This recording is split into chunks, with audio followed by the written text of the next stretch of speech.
So last month, my family had our usual Sunday dinner when my Uncle Gary showed up wearing what I can only describe as a cross between a lederhosen onesie and a neon windbreaker. Naturally, everyone assumed he'd finally lost a bet to my aunt, but he just grinned and said, "Big things are happening.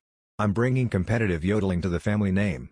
I tried to picture Gary yodeling. This is a man who once lost his voice at a bingo night, but he seemed oddly confident, like he'd been practicing in secret with the cows. The next week, Gary invited us to his league debut.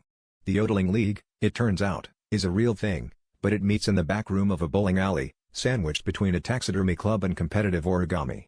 The atmosphere was tense. Apparently, yodelers take their vibratos very seriously. Gary strutted up to the mic, took a deep breath, and let loose what sounded like a cross between a howler monkey and a malfunctioning car alarm.